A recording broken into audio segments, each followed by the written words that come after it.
Cartoon Network, once a powerhouse of animation broadcasting, boasting a plethora of beloved shows and shaped countless childhoods. But as the years went by, things began to change. Today, the network tells a different story. Countless show cancellations, major studios being shut down, and the channel which once boasted a giant catalogue of shows now only broadcasts a sad few. Which makes you wonder, how the heck did we get to this point? Well, before we dive in, if you like animation, anime, or grew up watching Cartoon Network, make sure you hit the like and subscribe button. It really helps the channel. Now, for us to figure out how the heck we got here, we have to go back in time. Back to the past. In the late 1980s, at the height of popularity of cable television, almost every home had one, and TV was at the heart of everyday life. There was a man named Ted Turner, founder of CNN and Turner Broadcasting System, TBS. He saw a potential in cartoon broadcasting. So he set out to create a network that could broadcast cartoons 24/7. But first, he needed shows. So in 1986, TBS acquired NGM Productions, and following that, they acquired Hanna-Barbera Studios. And with this acquisition, they had the right to broadcast a large amount of cartoons, ranging from old classics like Popeye and Looney Tunes to shows from the 1960s like Johnny Quest and Scooby-Doo. Now, with over 8,500 hours of content, everything was ready. So on March 12, 1992, the Cartoon Network Inc. was formed. And just 7 months later, on October 1st, 1992, its television channel was launched, Cartoon Network. Turner Entertainment Networks proudly present the world's first 24-hour Cartoon Network. Hello, folks. It featured lineups of classic cartoons shown in themed blocks. Shows like Tom and Jerry, Looney Tunes, Troopy, and so much more. Now, Cartoon Network was not the only network that relied on animation as its major broadcasting, but it was the first network to broadcast only animated content 24/7. And with channels like Nickelodeon only having a small portion of the cartoon viewership due to their focus mainly on live action, Cartoon Network had a clear advantage. But there was an issue. See, Cartoon Network was just starting out, so it was only carried by only 233 cable systems. Now that sounds like a large number, right? Well, compared to the thousands of cable systems in the United States at that point, it was quite small. So Ted Turner had a bright idea. He decided to give Cartoon Network, TBS, and CNN as a package deal. Turns out, that was a very good idea, because it was so successful that by 1994, Cartoon Network had grown so much that it became the 5th most widely distributed US cable network. Now, the network wanted to branch out into making their own original shows, not just relying on reruns of classics. So in 1994, Hanna-Barbera Studios, which they owned, created a division called Cartoon Network Studios to produce exclusive shows for the channel.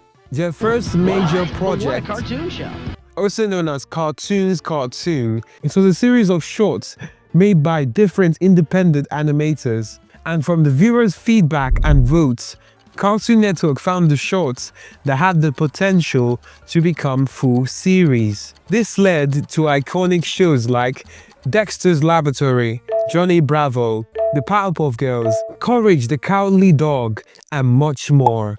These shows became a big part of the What a Cartoon brand, taking over the network, becoming what most people tuned in for.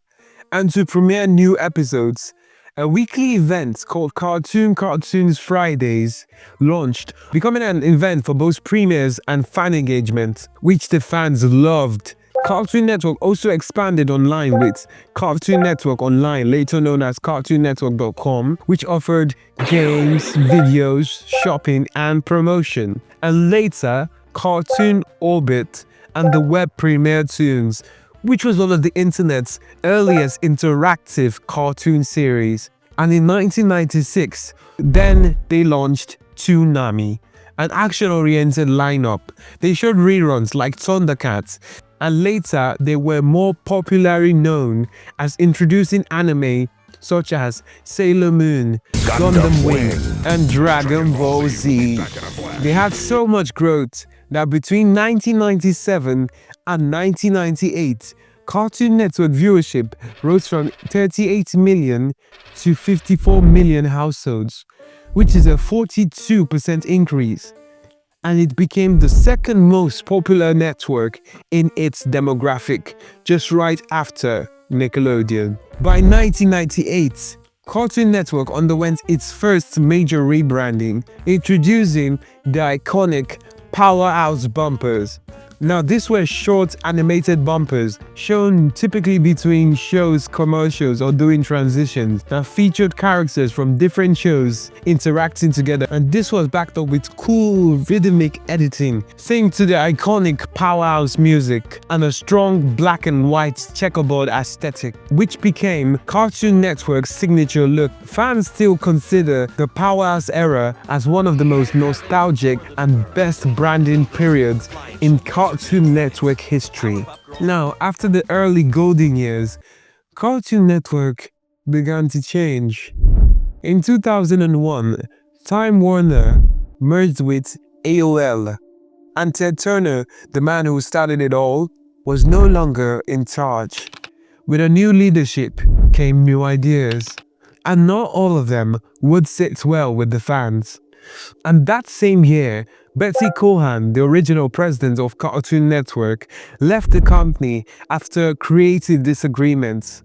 Now, under the new management, the network began shifting directions, one of the biggest being the birth of Adult Swim, a late-night lineup made for an older audience, featuring shows like Earthy Birdman, The Brak Show, Cowboy Bebop, and many more. It was such a huge success, but it also meant that Cartoon Network now split into two different identities, one for kids and one for adults.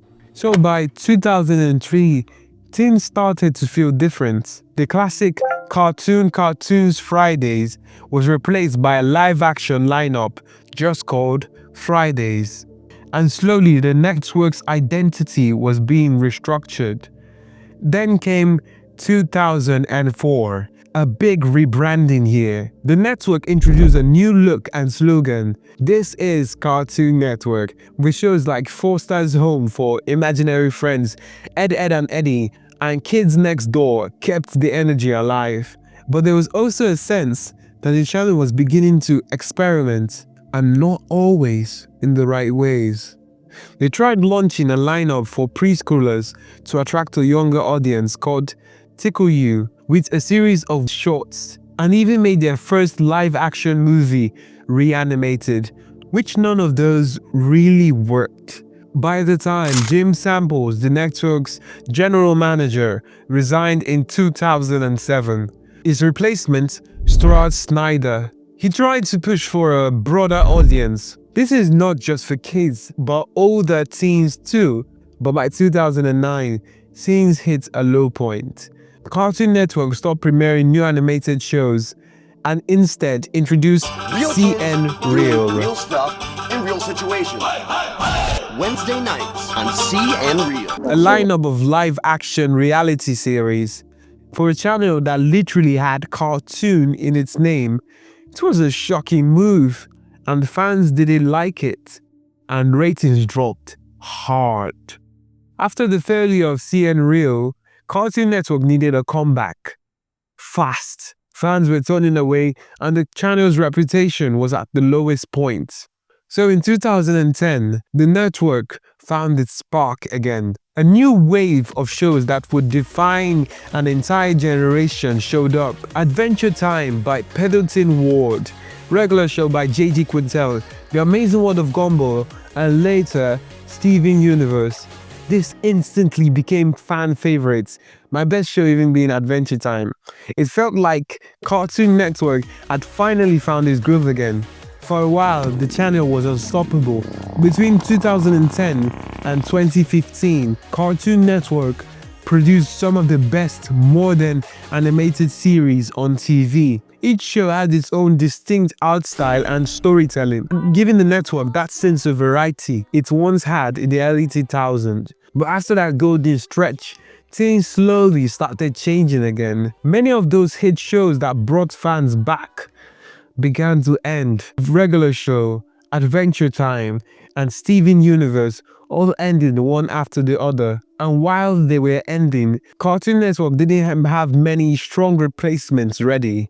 And at the same time, Warner Bros. Started to interfere on how the network was ran. Budgets were cut, productions were slowed down, and some shows were cancelled before they could even finish properly. And by the late 2010s, Teen Titans Go had become the face of Cartoon Network, airing so frequently that many viewers joked that it was the only show left on the channel, which it was. While it was popular with younger kids, other fans didn't like it, saying the network had lost all its creativity and variety. And then came the rise of streaming services like Netflix and later HBO Max, which completely changed how people watch cartoons. Kids no longer waited for new episodes on TV.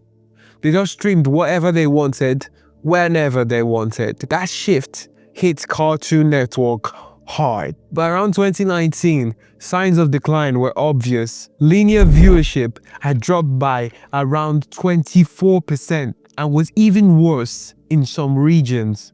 While there were still a few good shows, it was clear that Cartoon Network wasn't the same creative powerhouse it once was. Then came the most shocking part. Cartoon Network Studios, the very heart of the channel's creativity, was merged with Warner Bros. Animation, and this marked the end of an era. For decades, Cartoon Network Studios had been the birthplace of so many of our beloved shows. Now it's absorbed into the giant corporate machine.